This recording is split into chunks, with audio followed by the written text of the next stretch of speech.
O cessar-fogo na guerra com o Irã foi quebrado primeiro pelo próprio Irã, depois por Israel, e aí os dois meio que voltaram a um cessar-fogo. Só que a verdade é que a gente ainda não sabe ao certo para onde isso vai e no que tudo isso vai dar. O que será que vai acontecer agora?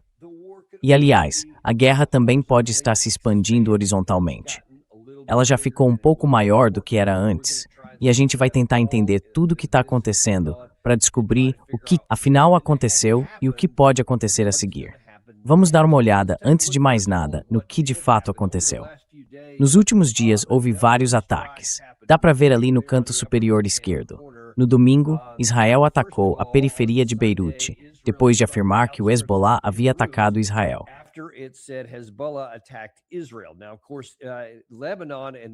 Claro, o Líbano e o Hezbollah são, na verdade, o ponto central de toda essa guerra entre os Estados Unidos, Israel e o Irã. Isso porque o Irã afirma que os ataques do Hezbollah são equivalentes a ações do próprio exército iraniano. Então, se um está em guerra, os dois estão em guerra. E se houver um cessar-fogo com um deles, tem que haver com todos. Caso contrário, não há cessar-fogo algum. Israel é claro. E o Trump vinha pedindo insistentemente para que Israel fizesse isso, não quis seguir por esse caminho. E por fim, quando Israel atacou Beirute, mais especificamente um dos subúrbios da cidade, esse foi o estopim que levou o Irã a reagir e atacar Israel. Aí você vê no canto superior direito o Irã retaliando aos bombardeios em Beirute, lançando mísseis contra Israel e cumprindo a ameaça que já tinha feito.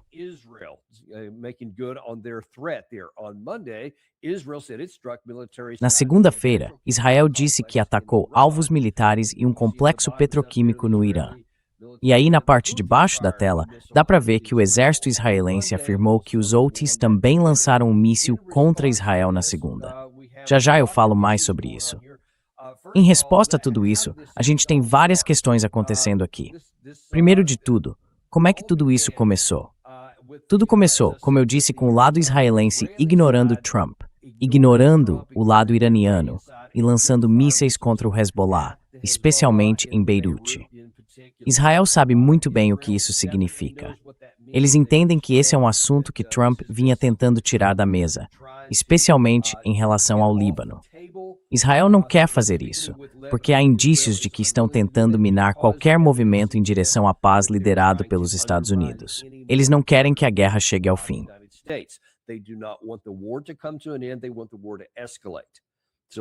Eles querem que a guerra escale.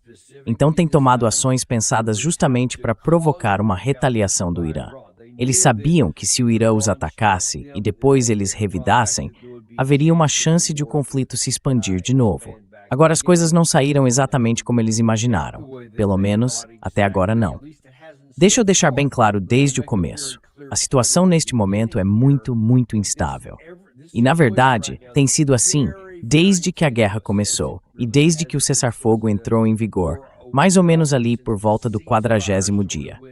E agora a gente está no 90º e poucos dias. Não, desculpa, hoje é o 101º dia.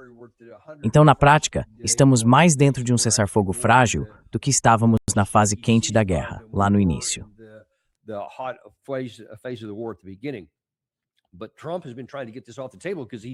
Mas o Trump vem tentando tirar isso da pauta, porque ele sabe o dano econômico que isso está causando para os Estados Unidos e a dificuldade política que isso vai trazer para ele nas eleições de meio de mandato e por aí vai. Então ele vem tentando tirar o assunto todo da mesa. Só que a questão do Líbano com o Hezbollah é o ponto central, e Israel sabe disso. Por isso eles têm usado isso como uma alavanca para impedir qualquer avanço em direção à paz. E até agora tem conseguido fazer isso. Depois que Israel lançou o ataque a Beirute, o Irã respondeu disparando mísseis contra Israel. Foi a primeira vez, aliás, que o Irã lançou mísseis diretamente contra Israel, sem que fosse uma resposta imediata a um ataque israelense.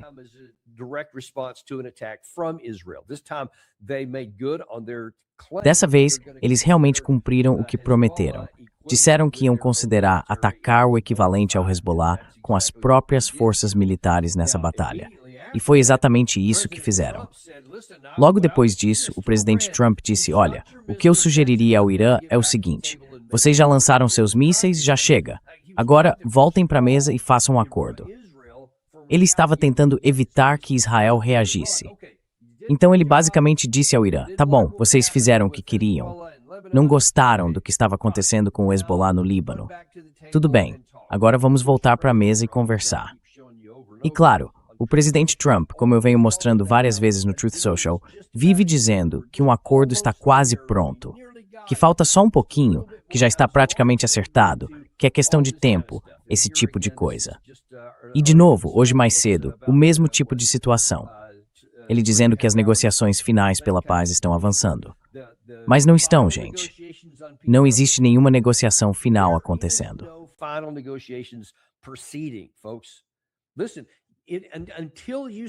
Olha, até a gente ver as duas partes, e eu estou falando dos Estados Unidos e do Irã, se encontrando pessoalmente em algum lugar, seja no Paquistão ou em outro país, ainda não chegamos lá. Por enquanto, o máximo que está acontecendo é troca de informações de um lado para o outro, e eles estão tentando ver se conseguem se aproximar, porque até chegar perto não faz sentido marcar um encontro. Então, quando você ouvir o presidente Trump dizer de novo hoje que algo está para acontecer, não acredite até ver as duas partes realmente se reunindo. É assim que a diplomacia funciona. É assim que as negociações funcionam. Você tem intermediários, troca bilhetes, mensagens, e isso está acontecendo. Então, sim, existe alguma atividade diplomática. Mas ainda estamos muito distantes do que cada lado está disposto a aceitar.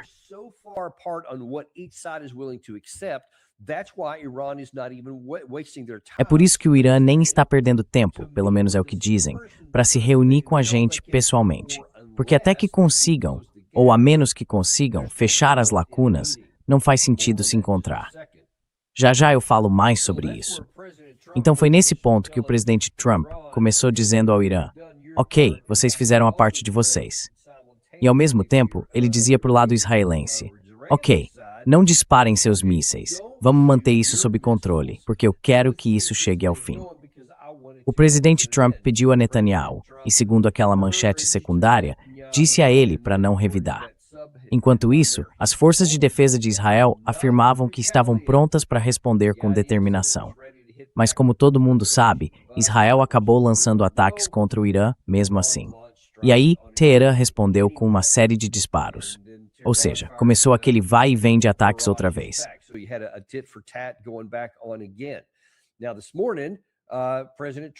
Hoje de manhã, o presidente Trump, primeiro, por volta de 5:30 da manhã, postou no Truth Social dizendo que Israel e Irã precisam parar de atirar imediatamente. Eu nunca entendo por que ele coloca aspas em palavras assim. Não faz o menor sentido. E nesse caso nem precisava, porque eles realmente estão atirando. Enfim, foi isso. Ele disse que eles precisam parar, e cerca de 1 hora depois, dá pra ver, quase exatamente 1 hora depois, ele postou aquele tweet dizendo que os dois lados, Israel e Irã, estão buscando um cessar-fogo imediato.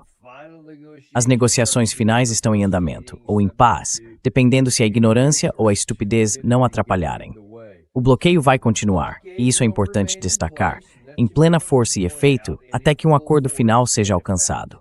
As coisas devem avançar rápido. Obrigado pela atenção.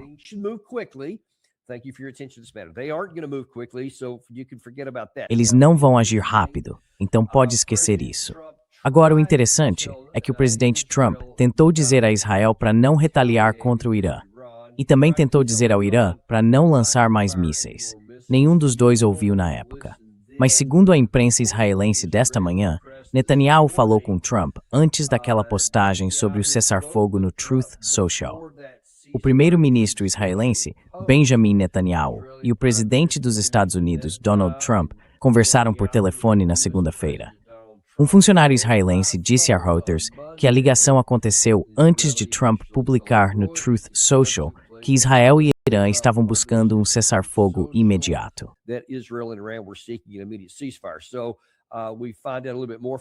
Então a gente ficou sabendo de um pouco mais de informação pelo New York Times. O primeiro-ministro Benjamin Netanyahu, mais cedo hoje de manhã, parecia estar tentando reduzir as tensões depois de uma reação do presidente Trump. Então, ao que tudo indica, ele ainda tem alguma influência, mesmo que um pouco tardia. Netanyahu teria ordenado que o exército israelense suspendesse os preparativos para outro ataque que estava planejado para hoje, segundo autoridades militares israelenses com conhecimento da situação. O gabinete de Netanyahu não comentou o assunto, e eles continuaram por lá. Bom, isso não foi a única coisa mencionada.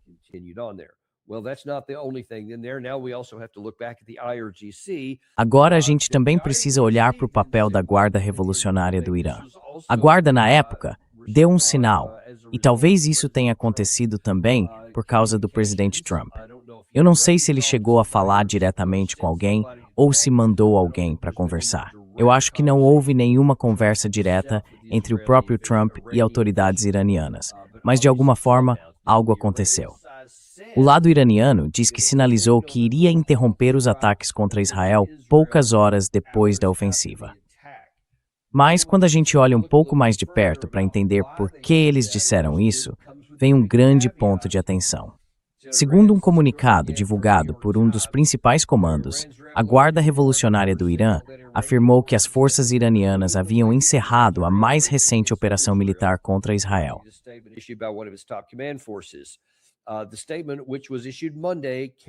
O comunicado, divulgado na segunda-feira pela IRIB, a emissora estatal do Irã, descreveu a operação iraniana como uma resposta às recentes ações militares de Israel no Líbano, algo que a gente já sabia. Mas aqui está a parte principal.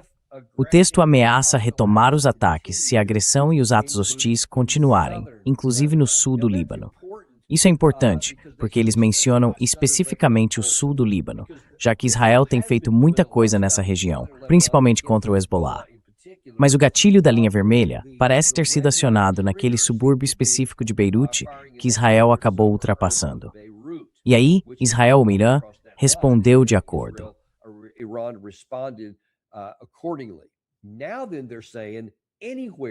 Pois é, eles estão dizendo que em qualquer lugar do Líbano, seja em Beirute ou no sul do país, se houver qualquer resposta de fogo por parte de Israel, eles vão revidar contra Israel.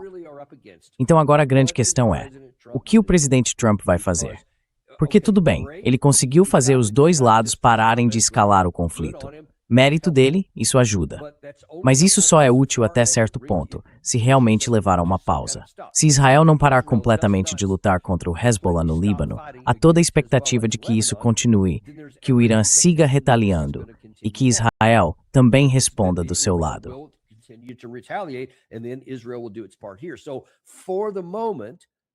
Por enquanto, parece que os combates renovados pararam. Então, sim, houve uma violação técnica do cessar-fogo. Mas a questão é, até onde isso vai chegar e o que vai acontecer agora? Ninguém realmente sabe o que vem pela frente, porque ninguém sabe o que Israel vai fazer em seguida. Agora, o presidente Trump está tentando dizer algo como, olha, talvez tudo isso devesse parar, para que a gente possa chegar àquelas negociações de fim de guerra e tirar esse assunto da mesa de uma vez. Só que isso não ajudou muito, porque segundo uma reportagem, acho que foi na MSNBC, mais cedo hoje, o lado iraniano estaria bem interessado em realmente chegar a um acordo.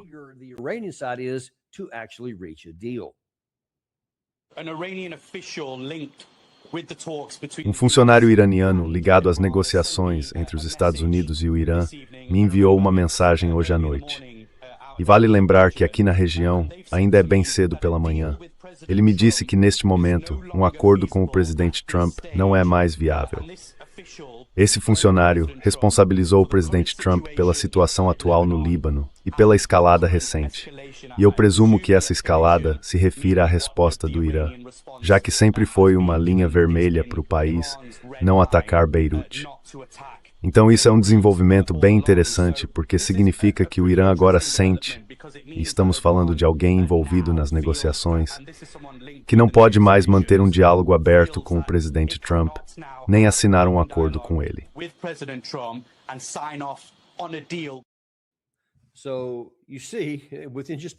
Veja só, em questão de poucas horas nesta manhã, o presidente Trump disse que um acordo está próximo, que estamos nas etapas finais. E ao mesmo tempo, o lado iraniano veio a público dizendo que não há negociação, que não estamos perto de nada, porque eles não confiam nos Estados Unidos nem em Israel. E mais uma vez, eu repito isso o tempo todo, e agora está se mostrando de novo, bem diante dos seus olhos. Se não existe confiança, mesmo entre adversários, mesmo entre pessoas que se odeiam, se não há confiança, não dá para chegar a um acordo. Você nem consegue obter aquilo que deseja.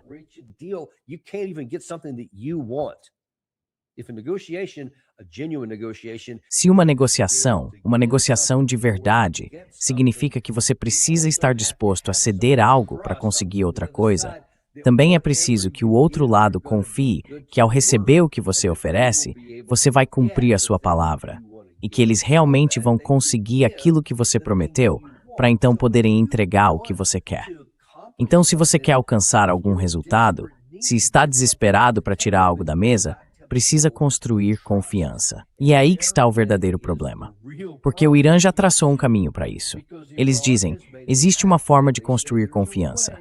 Há várias coisas que precisamos, e precisamos delas de imediato.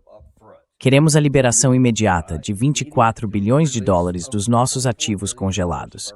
E queremos, pelo menos, o fim das sanções no setor de energia.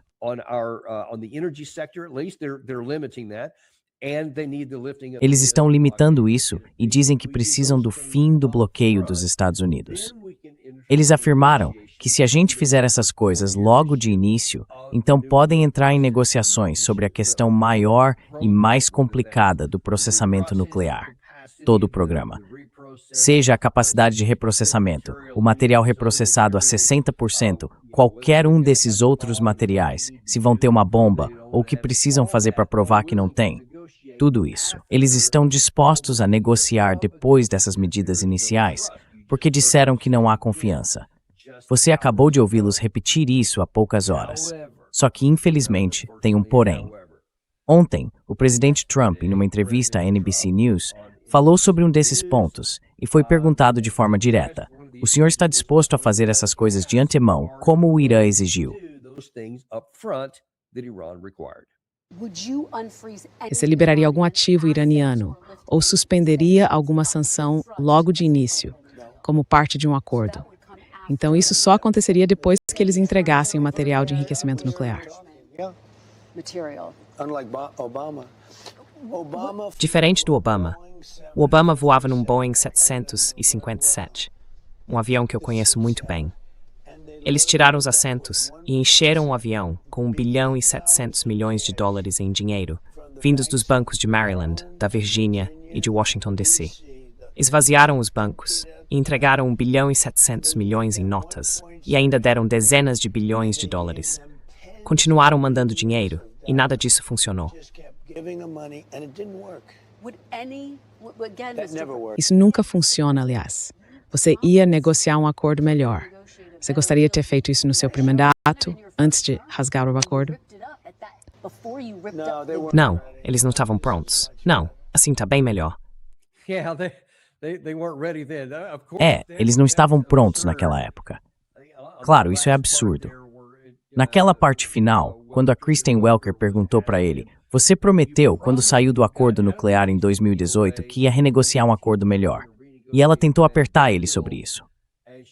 Agora eu vou mostrar para você que depois disso, começou uma certa tensão. Isso foi ao longo de toda a entrevista que a NBC publicou. Tinha mais ou menos 39 minutos. E no final fica bem tenso. Você vai ver daqui a pouco. Mas dá para perceber que já estava começando ali, quando ela insistiu nesse ponto. Tipo, você disse isso antes e não fez. Então por que vai fazer agora? E ele respondeu, bom, isso leva tempo para ser feito.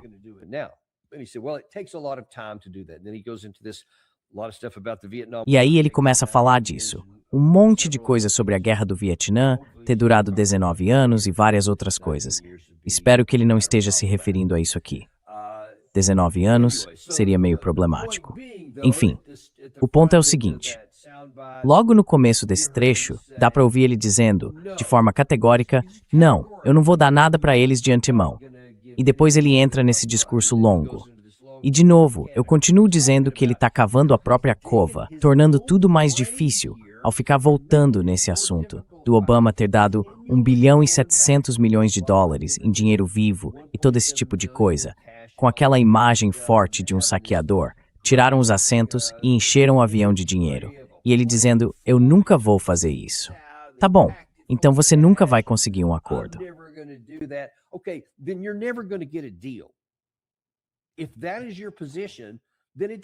Se essa é a sua posição, então não importa o que mais esteja acontecendo em todos esses outros lugares, embora eles também sejam importantes. Mas se a questão fundamental é que o Irã acabou de dizer, hoje de manhã, que não há confiança entre os dois lados, então, como é que a gente pode ter qualquer negociação? A gente nem está se encontrando cara a cara ainda.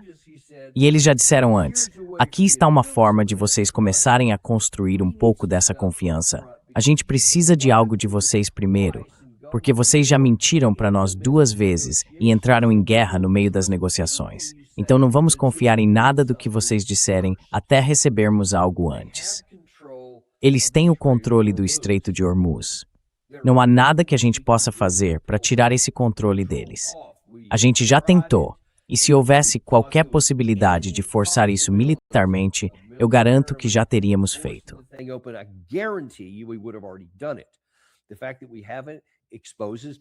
O fato de a gente ter isso mostra que não dá, porque os militares sabem que não dá.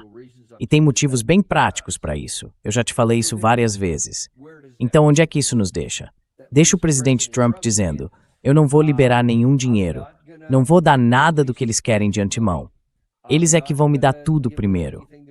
Não vai ter um acordo, mas ao mesmo tempo tem um acordo em andamento, e a gente está quase lá. Estamos nas etapas finais. Dá para ver que, só me ouvindo falar aqui, você pode pensar, bom, isso é meio louco. É até contraditório, só nessa explicação. Agora imagina se fosse o outro lado da negociação. Why would you do that? With the control of the Strait of Hormuz, knowing the significant consequence this is having for the global economy and for the American economy and the pressure you're putting on President Trump domestically. Why would you say, you know what? Okay, fine. We're tired of this because we're getting hit a lot with your blockade too. It's really causing us pain. So, okay, I tell you what, we'll trust you one more time. We'll give you all the things you're asking for up front and just hope that you do what you say on the backside. Even though he's the one that tore up the deal in 2018, even though he's the one that went to war in 2025 and 2026, but sure, we'll try. No one's going to do that. Nobody who has the leverage that they have with the Strait of Hormuz is going to give that up. So, então é aí que estamos. Voltamos à estaca zero, de volta ao ponto onde estávamos no começo, no 40º dia da guerra, com o cessar-fogo ainda tentando chegar a um fim. Mas não há fim. Ainda não há nenhuma perspectiva, porque o presidente Trump basicamente tirou isso da mesa, ao impedir a única coisa que poderia realmente dar início a uma negociação de verdade. Então, até que ele mude essa postura, vamos continuar como estamos. Infelizmente, bom, na verdade nem dá para chamar de como estamos, porque houve uma outra mudança que eu ainda não mencionei. E é o que está acontecendo no Mar Vermelho, porque agora os Houthis entraram na briga. Desculpa, ele sempre grita muito alto aqui, mas dá para ler as legendas embaixo. Aqui está o porta-voz dos Houthis explicando que eles agora estão participando do conflito. Primeiro, declaramos a presença do poder naval de forma completa e total contra o inimigo israelense no Mar Vermelho, e consideramos que todos os movimentos do inimigo se tornaram alvos militares para as nossas forças armadas a partir do momento em que este comunicado foi anunciado. Segundo, garantimos que vamos responder a qualquer escalada com outra escalada.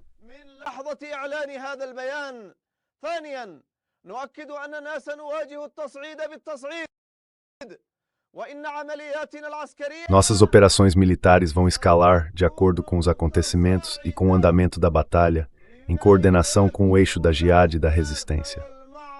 Em terceiro lugar, reafirmamos o direito do nosso povo e dos povos livres da nossa nação de enfrentar a agressão americano-israelense. E deixamos claro que não vamos ficar de braços cruzados diante do bloqueio injusto imposto ao nosso povo e aos povos do eixo da Jihad e da resistência. في مواجهة العدوان الأمريكي الإسرائيلي وأننا لن نقف مكتوفي الأيدي أمام الحصار الظالم على شعبنا وشعوب محور الجهاد والمقاومة في فلسطين وغزة وإيران ولبنان والعراق وأن كل محاولات العدو. So you see that this has not been. Então dá para ver que isso ainda não foi interrompido. A gente mostrou que a diplomacia do presidente Trump, pelo telefone hoje de manhã, aparentemente conseguiu, pelo menos por enquanto, fazer com que Israel não respondesse com o próximo ataque de mísseis contra o Irã, que estava planejado para hoje. Agora, se foi coincidência ou se foi por causa do Trump, ninguém sabe. Mas pelo que parece, pelo menos até o momento, o lado iraniano disse que vai parar com os mísseis. O que não parou, nem mudou, foi a declaração dos Houthis de que agora eles também estão entrando na luta. Então, todo esse chamado eixo da resistência está totalmente envolvido agora. E aí você tem o Hezbollah no Líbano.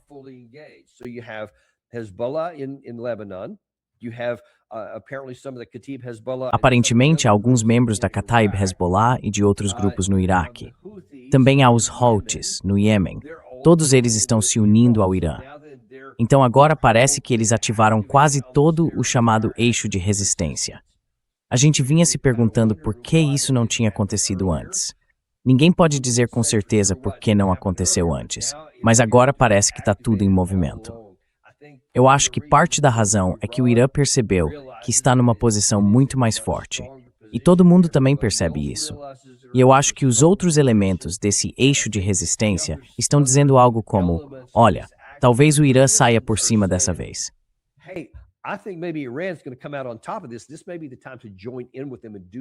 Talvez esse seja o momento de se juntar a eles e fazer algo a respeito. Então a grande questão agora é, o que os Houthis vão fazer? Porque se eles fecharem o Bab al-Mandab, que é o outro estreito no Mar Vermelho, se fizerem o que disseram que fariam, e eles afirmaram que nenhum navio com apoio israelense vai passar por ali, e se eles realmente mantiverem essa posição, se definirem isso como qualquer tipo de petróleo que esteja passando, é importante lembrar que uma grande parte do petróleo saudita e também de outros países do Golfo, os do Conselho de Cooperação do Golfo, tem saído por um oleoduto que vai até o Mar Vermelho e passa pelo Bab al-Mandab. Eu acredito que algo entre 3 e 4 milhões de barris por dia saem por ali.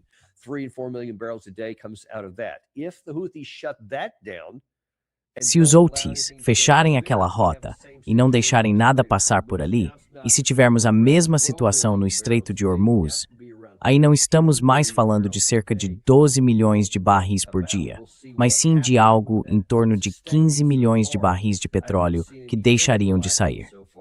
Vamos ver o que acontece com isso. Por enquanto, é só uma declaração. Eu ainda não vi nenhuma ação concreta. Mas, se eles realmente bloquearem também, a pressão sobre os Estados Unidos e sobre toda a região vai aumentar ainda mais e vai ficar cada vez mais urgente resolver essa situação. Isso pode realmente bagunçar tudo.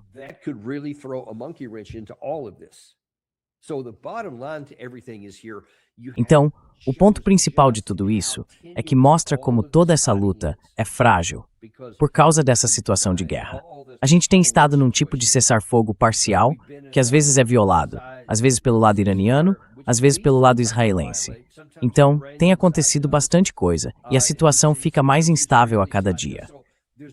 Mas o fato de os Houthis terem dito, pelo menos verbalmente, que estão participando dessa luta, e aparentemente também o Kataib Hezbollah, no Iraque, vamos ver no que isso vai dar. Pode ser que todos estejam esperando até. Se Israel atacar de novo, eu posso dizer com bastante confiança que se Israel disser algo como tudo bem, presidente Trump, paramos por um tempo, mas não vamos fazer nada.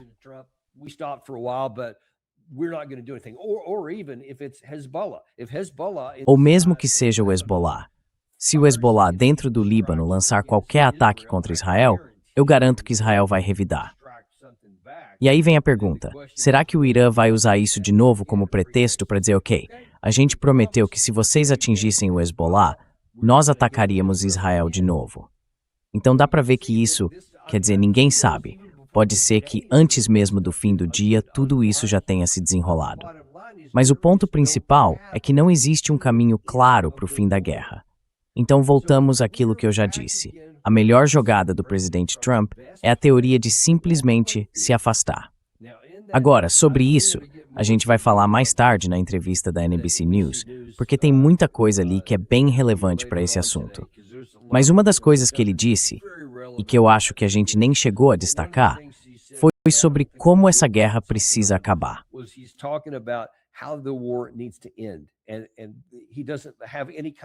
E ele não tem nenhum tipo de plano concreto para isso. Ele só tem uma aspiração. E aí o que a gente mostrou é que justamente as coisas que são necessárias como pré-requisito, ele não faz. Então ele mesmo se coloca num beco sem saída, enquanto o petróleo continua fora do mercado global. E claro, o único motivo pelo qual o preço do petróleo ainda não disparou é uma combinação de várias reservas estratégicas de petróleo e outras fontes ao redor do mundo, inundando o mercado para tentar compensar parte da perda no estreito. E também tem uma coisa interessante acontecendo, que é a queda na demanda. A China está consumindo menos energia, então nem precisa tanto. Essa combinação de fatores é o que tem mantido o preço sob controle.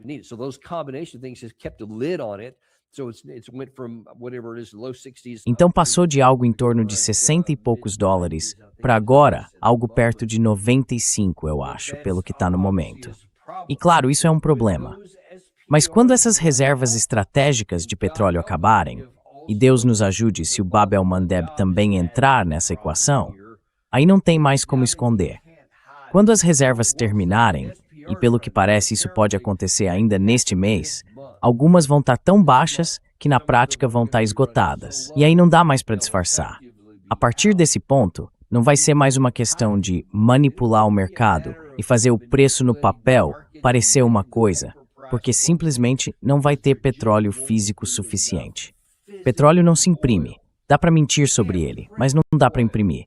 Não dá para fabricar do nada.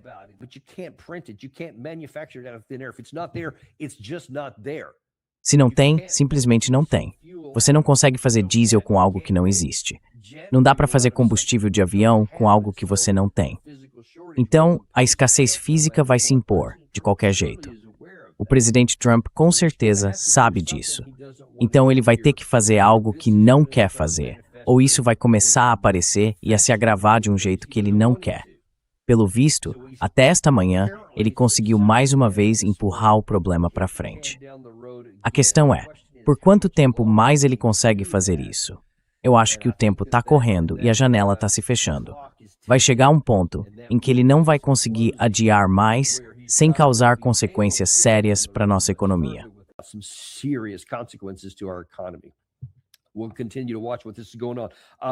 A gente vai continuar acompanhando o que está acontecendo. Olha, temos alguns convidados muito bons para você mais tarde, ainda hoje à tarde.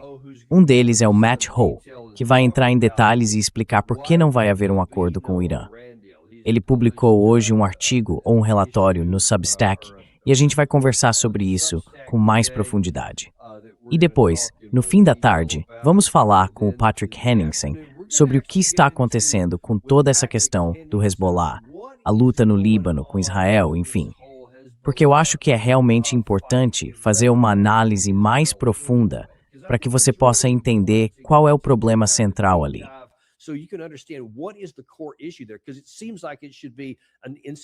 Porque pode parecer um assunto secundário, algo meio periférico, mas na verdade é muito mais central do que muita gente imagina. E é um problema bem maior para Israel do que a maioria das pessoas percebe. E é justamente sobre isso que ele vai ajudar você a entender.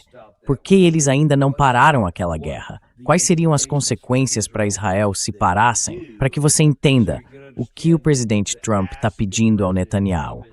E como as pressões internas dentro de Israel estão dificultando que ele ouça o presidente Trump. Tem muita coisa acontecendo ao mesmo tempo. A gente vai trazer um pouco de clareza sobre isso para você.